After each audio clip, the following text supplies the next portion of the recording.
You will stand beside him, but she will wear the crown tonight." The counselor murmured, his voice a dry rasp against the stone walls. Elisa kept her chin raised, her reflection in the polished armor across the hall unblinking. "Again." It wasn't a question.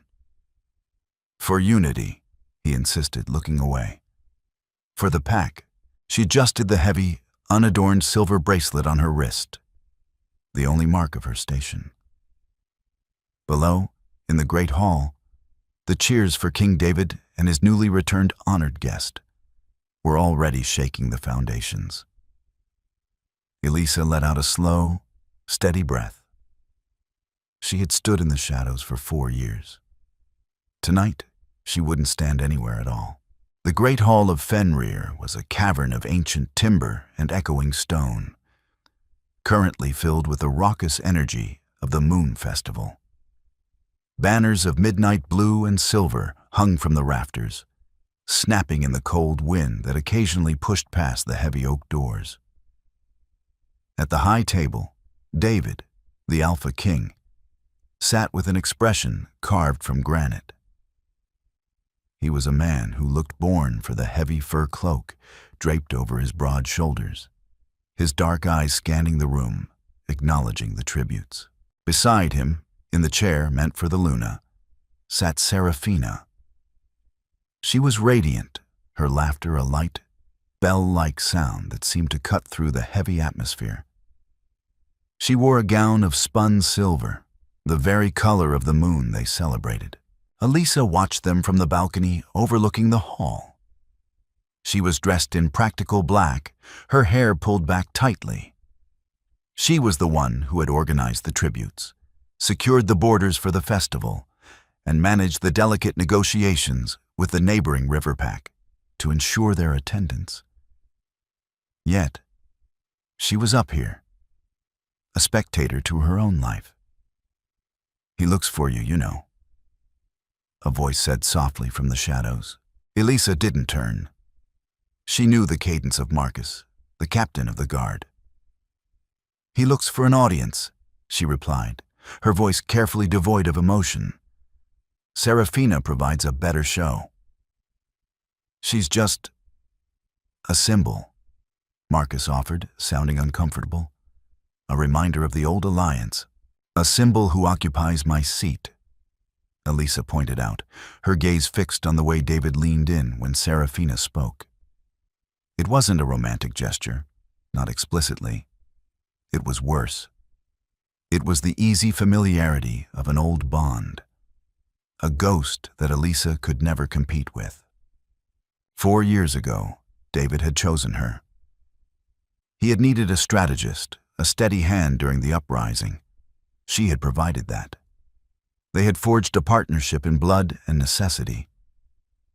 The affection came later, quiet and unspoken, built on mutual respect. Or so she had thought. Then, 6 months ago, Serafina returned. The first love, the one who had left to pursue training in the capital, breaking his heart and fracturing the pack's morale. Now she was back, assisting with diplomacy. And suddenly, every public ceremony, every festival, every council meeting required her presence at his side for unity. Down below, David raised his goblet. The hall fell silent. "To the moon," he called out, his voice a commanding rumble, "and to the strength of our alliances, old and new." He glanced, briefly, toward the balcony, but the shadows hid her. Then he turned to Serafina, clinking his goblet against hers. The crowd roared their approval. Elisa felt a cold knot tighten in her stomach. It wasn't just jealousy. It was the slow, agonizing realization of obsolescence. She wasn't just losing her partner. She was losing her purpose. She turned away from the railing. "Marcus, ensure the western perimeter guard is rotated in an hour. The frost is settling in early." "Luna," he started, the title sounding strained. "Just Elisa tonight, Marcus," she said, stepping into the dim corridor. The title felt like a mockery when the woman downstairs was being treated like the queen. She walked the quiet halls, the sounds of the celebration fading into a distant hum. Her path took her past the council chambers, where maps and ledgers covered the long table. This was her domain. Here, she was indispensable. But power in the light was different from power in the dark. She stopped in front of the large mirror in her private quarters. She looked tired. The strength that usually defined her features was brittle, stretched thin by months of quiet humiliation. She remembered the day they had secured the final treaty. David had held her hands, his eyes blazing with a fierce pride. "I couldn't have built this without you," he had said. Now, he was building a public image without her. A knock at the door startled her. It was a messenger, young and out of breath. "My lady," he gasped. "The Alpha requests your presence in his study after the feast concludes." Elisa dismissed him with a nod. A private meeting, an apology perhaps, or another explanation about how Serafina's presence was strategically vital. She didn't change her clothes. When the sounds of the hall finally began to die down, she made her way to David's study. The heavy door was ajar, the warm light of the fire spilling into the hallway. She pushed it open. David was standing by the window, staring out at the snow-covered training grounds. He turned as she entered, the exhaustion on his face evident. "You weren't at the feast," he said. It wasn't an accusation, but a statement of fact. "I had duties," Elisa replied smoothly, crossing the room to stand by the desk. "The perimeter is secure." He rubbed his eyes. "Elisa, I know this is difficult." "Is it?" she asked, keeping her tone neutral. "It seems quite seamless from where I stand." He winced slightly. Serafina's family holds influence in the capital. Having her visible shows stability. It shows we are connected to the wider political landscape. I understand the politics, David. I orchestrated most of them," she said, the edge in her voice finally slipping through. "What I don't understand is why the Alpha King's partner must be hidden away like a shameful secret while his past parades around in silver." He took a step toward her, his expression softening. "You are not a secret. You are the foundation. She is just decoration." "And the pack?" Elisa countered. "Who do they see as their Luna? The foundation they never see, or the decoration that sits in the high chair?" David sighed, a heavy sound that seemed to carry the weight of his crown. "It's a temporary measure, until the capital trade agreements are finalized. Just bear with me a little longer." Elisa looked at him, really looked at him. She saw the man she loved, the leader she respected, but she also saw a man who was asking her to diminish herself so he wouldn't have to face a difficult choice. "A little longer," she repeated softly. She didn't agree. She didn't argue. She just turned and walked toward the door. "Elisa," he called out, his voice holding a hint of desperation. She paused, her hand on the iron handle. She didn't look back. Tomorrow was the rite of the first snow, the most sacred ceremony of the year, the Luna's ceremony. "Good night, David," she said, and closed the door behind her. The click of the latch sounded startlingly final in the quiet hallway. The morning air was sharp enough to cut glass. Elisa stood in her chambers, the heavy, ceremonial robes of deep crimson draped over a chair, untouched. For centuries, the Luna of the Fenrir pack wore crimson to contrast the white of the first snow, a symbol of life enduring through the harsh winter. It was a role of profound spiritual significance, demanding hours of preparation and fasting. Instead, Elisa wore her usual dark, tailored trousers and a thick woolen tunic. She was packing a small leather satchel. Outside, the courtyard was a flurry of activity. The rite was to begin at midday. She could hear the rhythmic chanting of the elders preparing the sacred fire in the center of the training grounds. She moved methodically, placing only essentials in the bag: a map of the Northern Territories, a compass, and a few small, unidentifiable objects wrapped in cloth. A sharp knock broke her concentration. "Elisa!" It was David. She didn't freeze, but her hands moved a fraction slower. "Enter," she called out, sliding the satchel under the heavy oak desk. He walked in, already dressed in his ceremonial garb, a stark contrast of white furs and gleaming silver armor. He looked magnificent, every inch the Alpha King. But his eyes were frantic, darting around the room before settling on her plain attire. "What are you wearing?" he demanded, the Alpha edge bleeding into his tone. "The elders are expecting you in the preparation chamber in 10 minutes. "I am not going, David," she said. Her voice was terribly calm. She walked over to the wash basin, dampening a cloth to wipe the sleep from her eyes. "Not going?" He took a step toward her, incredulous. "Elisa, this isn't a council meeting you can skip. This is the rite. It requires the Alpha and the Luna, and you have a perfectly good decoration waiting in the wings, don't you?" She turned to face him, tossing the cloth aside. "I'm sure Serafina would look stunning in crimson." David rubbed his temples, a gesture of deep frustration. "We discussed this last night. The trade agreements have nothing to do with a sacred spiritual rite." Elisa interrupted, her voice finally rising a notch. "You know it, and I know it. This isn't about politics anymore, David. It's about what you prefer to see standing next to you when the pack is watching." "That is entirely unfair," he growled, closing the distance between them. He reached out to grab her shoulders, but she stepped back smoothly, a tactical retreat that spoke volumes. His hands dropped to his sides, the rejection stinging him more than a physical blow. "Elisa, please. I need you there. The pack needs to see us united."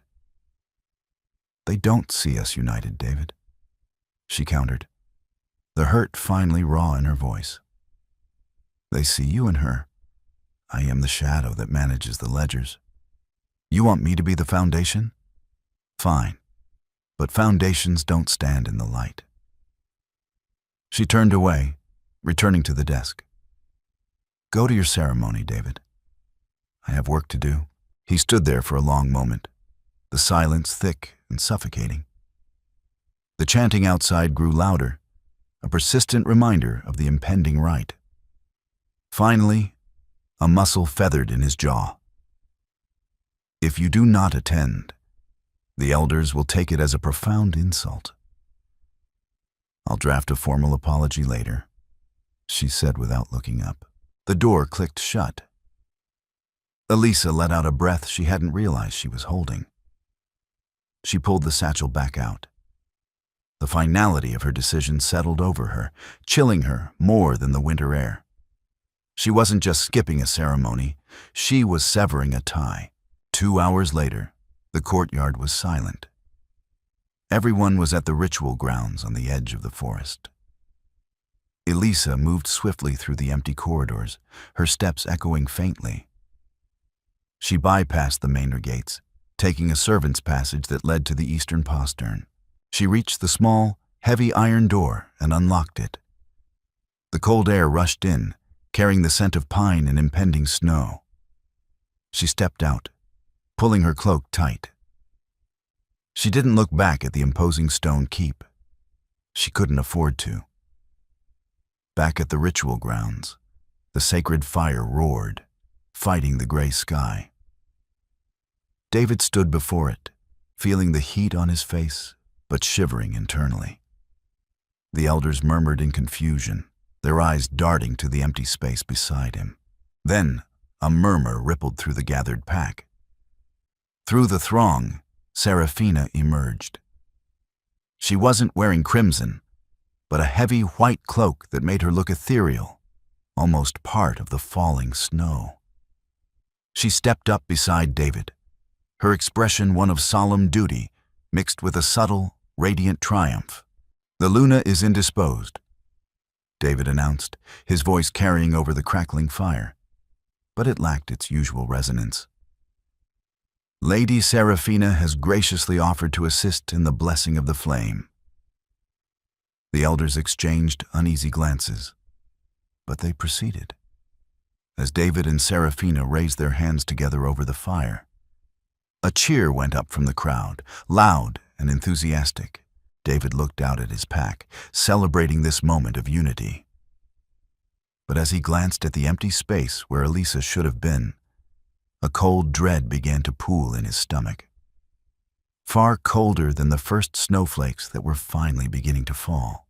The snow fell heavily through the night, blanketing Fenrir in a pristine, unbroken silence. When David awoke the next morning, the lingering euphoria of the festival had entirely vanished, replaced by a gnawing anxiety that he couldn't shake. The image of Elisa's empty, perfectly composed face as she refused to attend the rite haunted him. He dressed quickly, ignoring the breakfast laid out for him. He needed to speak with her. He needed to fix this. He was the Alpha King. He fixed things. He commanded loyalty, respect, and order. Yet, the woman he relied on most seemed to be slipping through his fingers like dry sand. He bypassed his study and headed straight for her quarters in the western wing. The guard stationed at the corridor entrance bowed low. "Has the Luna emerged yet?" David asked, his voice brisk. "No, my king," one guard replied. "It's been quiet since yesterday morning." David frowned. Elisa was an early riser, usually deep into reports before the sun fully crested the horizon. He knocked on the heavy wooden door. "Elisa?" Silence. He knocked louder. "Elisa, we need to talk. Open the door." Still nothing. A spark of genuine panic flared in his chest. He didn't wait for permission. He grasped the heavy iron handle and pushed. It swung open easily, unlocked. The room was immaculate. The fire in the hearth was dead, the ashes cold.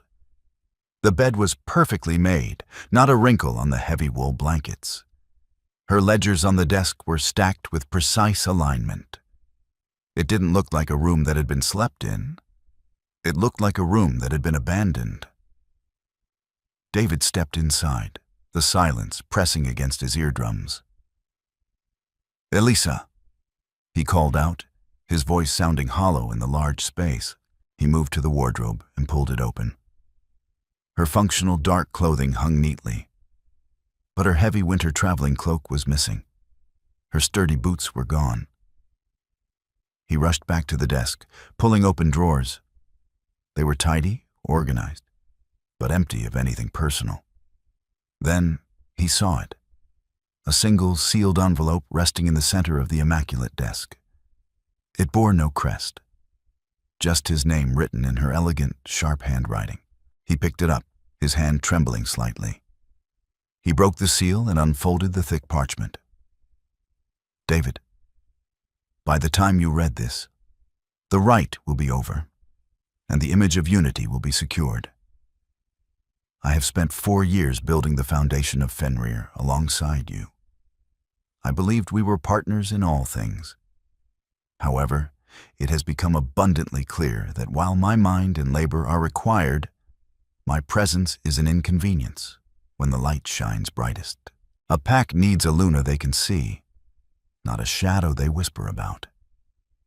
Seraphina provides the image you desire and the political connections you prioritize. I will not remain to be a hidden manager while another plays the role of your partner. I have left precise instructions for the transition of my duties in the Blue Ledger. The border patrols are secure for the winter, and the provisions are fully stocked. Do not look for me. I release you from whatever unspoken bond you felt obligated to maintain. Rule well, David. Elisa. David read the letter twice, the words blurring together. The cold dread from the ritual grounds had blossomed into a suffocating pressure in his chest. She was gone. My king? David spun around to see Marcus, the captain of the guard, standing in the doorway, looking alarmed at the state of the room and the Alpha's pale face. Marcus, David said, his voice raspy. Assemble a tracking team, the fastest wolves we have. Marcus frowned, stepping into the room. Is there a breach? Has the Luna been taken? David looked down at the letter in his hand, the ink seemingly mocking him. No, he said, the word tasting like ash. She wasn't taken. She left.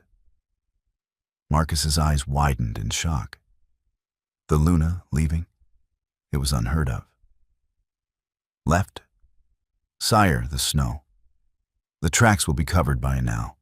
I don't care, David roared, the sudden explosion of anger masking the profound terror beneath it. Find her.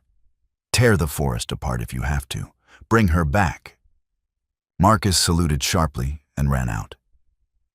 David was left alone in the cold, empty room.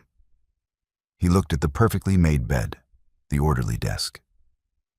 She hadn't just left. She had erased herself from the space entirely. He crumpled the letter in his fist, the sharp edges biting into his palm. He had spent months trying to avoid making a hard choice, convinced he could manage the delicate balance of politics and personal loyalty. Now, the choice had been made for him, and the silence she left behind was deafening. The map room was suffocating. David stood at the head of the heavy oak table, the same table where Elisa used to command the attention of hardened generals with a tap of her pen. Now, the space felt too large, the maps too complex, the air too thick with unspoken questions. Marcus stood rigid by the door, his face a mask of professional neutrality that poorly concealed his underlying anxiety. 3 days. 3 days since the tracking teams had fanned out across the snow-choked forests, returning with nothing but frostbite and grim reports. The blizzard had wiped the slate clean. Elisa was a ghost. Report. David snapped, leaning heavily on the table. He hadn't slept for more than an hour at a time. The dark circles under his eyes were bruised and heavy, his usually impeccable appearance frayed at the edges. Sire, the northern patrols have reached the jagged peaks, Marcus said, his voice clipped. No signs of a camp, no disrupted snow. The eastern patrols report the same along the river. She couldn't have vanished into thin air. David growled, slamming a fist onto the map, sending a few wooden markers clattering. She's one woman on foot in the middle of winter. She is the Luna, Marcus corrected softly, a dangerous edge of insubordination creeping into his tone. She knows the terrain better than the patrols. She drafted their routes. The truth stung worse than the cold. David knew Elisa's intellect was formidable. If she didn't want to be found, she wouldn't be. He turned away from the table, pacing the length of the room. The silence in the keep was becoming unbearable. Without her quiet efficiency, small things were beginning to unravel. Trade delegations were delayed, border dispute arbitrations were stalled, and the servants whispered in the corridors. The door creaked open, and Serafina entered. She wore a tailored wool dress, the color of bruised plums, her hair perfectly coiffed. She looked beautiful, poised, and entirely out of place in the war room. "David," she said, her voice a soothing balm that he currently found abrasive. "You need to eat. The council is waiting for you to address the missing provision ledgers." David stopped pacing, looking at her as if seeing her for the first time. The silver dress from the festival flashed in his mind. The decoration. "The ledgers," he muttered. He walked over to the stack of books on the side table, the ones Elisa had meticulously maintained. He picked one up, flipping through the pages. The handwriting was sharp, concise, perfect. She left instructions in the blue one. He said absently, mostly to himself. He found it and opened it. The notes were clear, detailing exactly how to manage the winter rationing without her. It was a slap in the face. She hadn't just left in a fit of pique. She had planned an orderly exit, ensuring the pack wouldn't suffer for his mistakes. "David, please," Serafina urged, stepping closer and placing a gentle hand on his arm. "The pack is beginning to talk. Your absence from the daily affairs is causing concern. You must project strength." He looked down at her hand, then up at her face. The radiant smile she usually wore was replaced by a look of strained concern.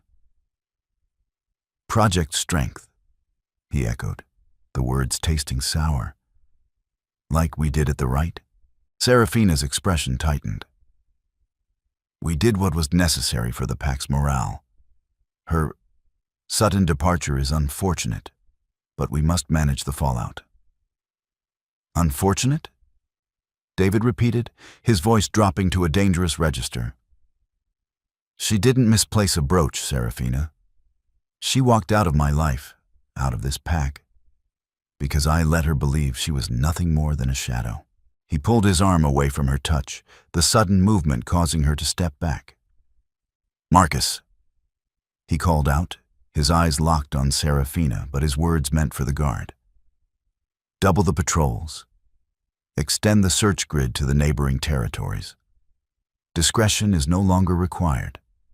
I want every alpha in a 500-mile radius to know the king is looking for his Luna." Marcus saluted, a spark of approval in his eyes. "Yes, sire." Serafina's eyes widened in alarm. "David, you can't be serious. If you broadcast that she abandoned her post, the political fallout—" "I don't give a damn about the political fallout," David roared, the Alpha Command finally breaking free, vibrating through the room and rattling the windows. Serafina flinched, shrinking back. "The only fallout I care about is the one standing in this room right now." He turned back to the map, the weight of his decisions crashing down on him. He had traded substance for a symbol, and now he was left with nothing but empty halls and echoing guilt. He had built his reign on the foundation Elisa provided, and without her, the walls were beginning to crack. 2 weeks bled into 3. The brutal winter tightened its grip on Fenrir, and the once vibrant keep felt like a tomb. The frantic energy of the initial search had settled into a grim, exhausting routine. David spent his days pushing the council hard, trying to keep the intricate machinery of the pack running. But the strain was showing. The blue ledger, once a lifeline, was now a source of torment. Every time he opened it to find a solution to a logistical nightmare, he saw her handwriting, a stark reminder of the brilliant mind he had alienated. He was realizing, with a sickening clarity, how much of his perceived success as Alpha King was merely him standing on the scaffolding Elisa had built. One evening, he sat alone in his study, a half-empty glass of amber liquid in his hand. The fire was dying, the embers casting long, dancing shadows across the floor. He hadn't seen Serafina in days. She had quietly retreated to the guest wing, realizing, perhaps, that the space she had eagerly occupied was now radioactive with resentment. A soft knock interrupted his brooding. It was Elias. one of the oldest council members, a wolf whose muzzle was gray with age and wisdom. "Enter," David rumbled, his voice rough from disuse. Elias stepped in, closing the door softly behind him. He didn't approach the desk, preferring to stand by the hearth. "You look terrible, sire." "Your candor is noted, Elias," David replied dryly, taking another sip from his glass. "What is it?" "The border skirmishes with the Pine Ridge Pack are escalating," Elias reported, his tone grave. "Their alpha claims our patrols are crossing the boundary markers." David frowned, rubbing his temples. "We haven't changed the patrol routes in 3 years. They are the same routes, Elisa." He stopped, the name catching in his throat. "The same routes the Luna negotiated, yes?" Elias finished gently. "But the Pine Ridge Alpha is opportunistic. He senses weakness. He knows she is gone." "I am the Alpha," David stated, a defensive edge to his voice. "The strength of this pack rests with me." Elias looked at him with a sad, knowing expression. "The strength of the sword rests in the hand that swings it, David. But the strength of the shield rests in its foundation. The pack knows the difference." David fell silent, the words hitting too close to the marrow. "What do you suggest?" "I suggest we send an envoy. Not a war party," Elias said. "Someone who understands the nuances of the original treaty. Someone who isn't you." "And who would that be?" "Marcus," Elias replied. "He knows the routes and he knows how the Luna operated. He might be able to talk them down before blood is spilled." David nodded slowly. It was a sound strategy. "Do it." Elias bowed his head, but didn't leave. He lingered by the fire, his ancient eyes studying the flames. "There are rumors, sire." David stiffened. "There are always rumors. These are different. They come from the traders passing through the Eastern Pass, the ones who trade with the rogue settlements beyond the mountains." David set his glass down, suddenly entirely sober. The rogue settlements were dangerous, lawless places. "What rumors?" "They speak of a woman," Elias said slowly, measuring his words. "A woman who arrived in a blizzard, demanding audience with the warlord who controls the crossing. They say she didn't fight him. They say she negotiated." David's heart hammered against his ribs. "Negotiated? For what?" "Safe passage," Elias replied. "And according to the whispers, she offered him a detailed map of the river pack's supply lines in exchange." David felt the blood drain from his face. The river pack. The alliance they had celebrated at the Moon Festival. The alliance Seraphina's presence was supposed to solidify. If Elisa had given up those supply lines, she hadn't just left. She had taken the very leverage that held the region together. "Are you sure?" David asked, his voice a ragged whisper. "I am sure of nothing, sire," Elias said gently. "But if it is true, she is not hiding. She is moving, and she is moving with purpose." The old wolf bowed and left the room, leaving David alone with a crushing realization that he didn't just lose his partner. He might have created his most formidable adversary. He stood up, looking at the dead fire. The silence in the keep was no longer empty. It was pregnant with impending consequence. She wasn't a shadow anymore. She was the storm. The courtyard was a sheet of hard-packed ice when Marcus finally rode through the heavy iron gates. His mount, a massive gray gelding bred for the harsh northern winters, was lathered in sweat that had immediately begun to freeze into a white crust. David was waiting on the steps of the keep, a heavy sable cloak wrapped tightly around his shoulders. He hadn't waited in his study for the summons. The isolation of the stone walls had become a physical weight pressing against his chest. He needed the biting wind to keep him grounded. Marcus dismounted, handing the reins to a waiting stable hand with a curt nod. The captain of the guard looked hollowed out. His face was wind-burned, and frost clung to his dark beard. He saluted his alpha, a slow, stiff movement born of deep exhaustion. "Inside," David commanded, turning on his heel. The war room was marginally warmer, the hearth blazing with thick logs of split oak. David poured a measure of hot spiced wine and handed it to Marcus. The captain took it with cold, stiffened fingers, drinking it down in one long, desperate swallow before speaking. "The border is secure, sire," Marcus reported, his voice raspy. David let out a breath that plumed in the cool air of the room. A knot of tension in his shoulders finally uncoiled. "You reasoned with the Pine Ridge Alpha? You managed to uphold the treaty." Marcus set the empty iron cup on the table. He didn't look at David. He looked down at the sprawling map of the territories. "I didn't have to reason with him, sire. By the time I arrived, their forces had already pulled back 2 miles beyond the original demarcation line." David frowned, moving closer to the table. "Pulled back? Why?" "Pine Ridge is opportunistic. If they sensed a weakness, they would have pushed." "They did sense a weakness," Marcus said carefully, "but they also received a missive." "From whom?" "From the mountain factions," Marcus replied, finally raising his eyes to meet David's. "The rogues." The word hung in the air, heavy and dangerous. The mountain factions were a disjointed group of exiles, outlaws, and fierce survivalists. They didn't send missives. They sent raiding parties. "Explain," David demanded, his voice dropping to a low, dangerous rumble.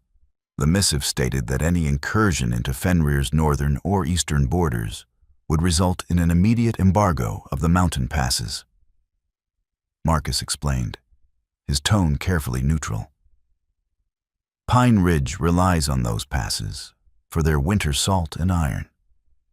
To lose them means starvation and vulnerability by spring. They couldn't risk it." David leaned his hands on the heavy oak table, his mind spinning. The rogues had never cared about Fenrir's borders. They preyed on weakness. "Why would the warlords protect us? We have hunted them for generations." "Not us, sire," Marcus corrected softly. "They are protecting her." The silence that followed was absolute. The crackle of the fire seemed deafening. "Elisa," David whispered, the name feeling like glass in his throat. "The missive bore a seal, sire," Marcus continued, reaching into his heavy leather satchel. He pulled out a folded piece of thick, pale parchment and slid it across the map. A new seal.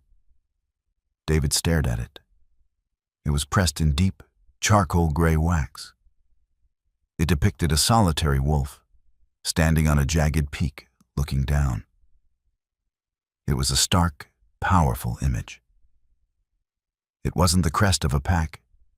It was the crest of an individual who had commanded the respect of the lawless. "She united them," David murmured, his mind flashing back to the countless nights Elisa had spent studying the geography of the mountains, noting the warring factions, the resource scarcities. She hadn't just been tracking threats. She had been understanding them. The door to the war room swung open. Serafina stepped inside, wrapped in a plush white fur stole. She looked out of place, a delicate porcelain doll in a room built for forged steel. "David," she began, her tone carrying a note of rehearsed authority. "The council is growing anxious. They are asking for a statement regarding the border. I told them we would issue a joint proclamation of strength." David slowly looked up from the gray wax seal. He looked at Serafina, really seeing her. He saw the polished smile, the perfect hair, the utter absence of substance. She was a beautiful banner fluttering in a storm, completely useless for taking shelter under. "There will be no joint proclamation," David said, his voice terribly quiet. Serafina's smile faltered. "David, we must project—" "You are not a part of this we, Serafina," David interrupted, his tone chilling the room further. "You were an alliance, a symbol. But symbols do not secure borders, and they do not command armies." Her eyes widened, a flash of genuine indignation crossing her delicate features. "I bring the support of the capital. I bring prestige. Prestige is a luxury for peacetime." David snapped, his alpha aura flaring, pressing the air out of the room. Serafina took a step back, her hand flying to her throat. "We are not at peace. My Luna is gone, and the entire political landscape is shifting beneath my feet. You will return to the guest wing. You will not attend council meetings. You will not speak for this pack." "You are making a mistake," she hissed, dropping the sweet facade. "You are choosing a runaway over the capital. I am choosing survival," David said, turning his back on her. Dismissed. He didn't watch her leave. He stared at the map, at the vast, terrifying blank spaces beyond the mountains. Elisa wasn't running. She was building an empire in the shadows, and he had handed her the tools to do it. 3 weeks later, the Raven arrived. It carried a summons from Silas, the Alpha of the River Pack. The message was brief, formal, and entirely unexpected. It requested the Alpha King of Fenrir's immediate presence at the Obsidian Keep, a neutral, ancient fortress situated on the borderlands between their territories. The stated purpose: renegotiation of the eastern supply corridors. David rode with a guard of 20 seasoned warriors. The journey was brutal, the winter winds howling across the open plains, biting through wool and leather. But the physical discomfort was nothing compared to the gnawing anxiety in his gut. The River Pack was supposed to be their strongest ally. The alliance was the very reason he had prioritized Serafina's public role. If Silas was demanding a renegotiation, the foundation was crumbling. The Obsidian Keep loomed out of the snowstorm like a dark, jagged tooth. It was a forbidding place, constructed of black volcanic rock, devoid of warmth or welcome. David's contingent was met at the heavy iron gates by the River Pack's guard. Weapons were checked. Pleasantries were stark and minimal. The tension was palpable, a live wire humming in the freezing air. David was escorted to the central hall. It was a cavernous space, lit by torches that cast long, flickering shadows against the black stone.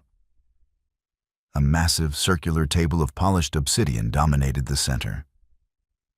Silas stood at the far end. He was a tall, lean man, with calculating eyes and a reputation for ruthless efficiency. He didn't bow as David entered, merely nodding his head in a gesture of absolute equality. "King David," Silas greeted, his voice echoing in the vast space. "The storm was forgiving enough to allow your passage." "Good." "Alpha Silas," David replied, keeping his posture rigid, projecting the strength he was struggling to maintain. "Your summons was sudden. The eastern corridors were secured by treaty just 3 months ago." "Treaties are written by the living, David," Silas said smoothly, gesturing to the chairs around the table, "and the living landscape has changed." David stepped forward, his guards remaining by the door. "If this is about the rumors of the mountain factions, this is about stability," Silas interrupted politely. He took a seat, steepling his fingers. "The River Pack requires uninterrupted access to the mountain passes for our timber trade. The recent consolidation of the rogue factions threatens that access. David gripped the back of an obsidian chair. Fenrir can provide escorts. Our military strength is unmatched. Brute force is expensive, David. Silas countered softly. And it is bad for business. I prefer guarantees over skirmishes. Silas paused, his dark eyes locking onto David's. Which is why I sought out the architect of this new mountain alliance. To negotiate directly. The blood drained from David's face. His heart hammered a frantic rhythm against his ribs. No. She agreed to the summit. Silas continued, gesturing toward the heavy wooden door on the opposite side of the hall. Under the condition of absolute neutrality. The heavy iron latch of the far door lifted with a loud clack. David froze. Every muscle in his body pulled taut as the heavy wood swung outward. She stepped into the torchlight. It was Elisa. But it was not the woman who had quietly organized his ledgers in practical black wool. And it was not the woman he had expected to see parading in ceremonial crimson. She wore a beautifully tailored, sweeping coat of slate gray wool, embroidered subtly with silver thread at the cuffs and collar, the colors of a gathering storm. Her hair, usually pulled back in a severe, functional bun, was braided intricately with thin leather cords. She moved with a fluid, terrifying grace, her posture radiating an absolute, unshakable authority. She did not look like a rogue. She did not look like an exile. She looked like a queen who had finally found a throne that fit her. Behind her walked two massive wolves, their faces scarred, their eyes feral. Wearing the dark leather armor of the mountain warlords, they flanked her like living weapons, entirely subservient to her quiet command. David couldn't breathe. The air in the room felt too thin. He wanted to shout, to demand answers, to fall to his knees and beg. He did none of those things. The rules of diplomacy chained him to the floor. Elisa walked to the table. She didn't look at David. She looked directly at Silas, giving him a brief, respectful nod. "Alpha Silas," she said. Her voice was exactly as David remembered, clear, calm, and brutally precise. But the warmth he had once heard in it was completely gone. "Lady Elisa." Silas returned, a genuine smile touching his lips. "I trust the mountain passes have not been too treacherous."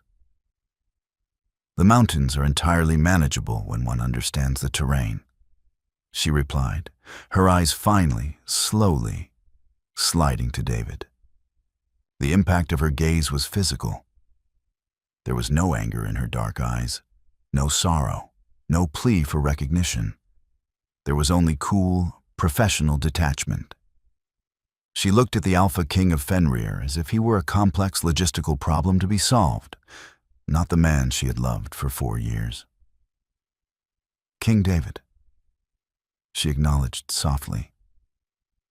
David swallowed dryly, his voice barely a rasp. "Elisa, I represent the newly formed Mountain Coalition," she stated, pulling out a chair opposite David and sitting down. The warlord stood silently behind her. She placed a leather folio on the obsidian table, the exact same kind she used to use for Fenrir's accounts. "We are here to discuss the toll rates for the eastern passes. Shall we begin?" The obsidian table seemed to swallow the flickering torchlight, reflecting nothing but the grim reality of the room. Elisa opened her leather folio, the crisp sound of the parchment echoing like a gunshot in the tense silence. She didn't look at David again. Her entire focus was on Silas, who leaned forward, resting his elbows on the black stone, a look of profound respect etched into his sharp features. "The coalition proposes a restructured tariff for the eastern timber routes," Elisa began, her voice steady and melodious, devoid of any emotional tremor. She slid a document across the polished surface toward the River Pack Alpha. We control the high passes. We can guarantee safe transit, free of rogue ambushes, because the rogues are now our standing army. David's hands tightened on the armrests of his chair until his knuckles turned white. Fenrir has guaranteed those passes for a decade. He interjected, his voice a low, warning rumble. He projected his alpha aura, a heavy, suffocating pressure meant to demand submission.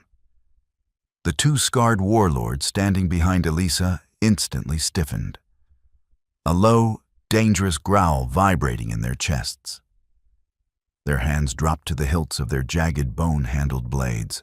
Elisa didn't even flinch. She didn't submit to the aura. She simply ignored it, as if David were a draft from an open window.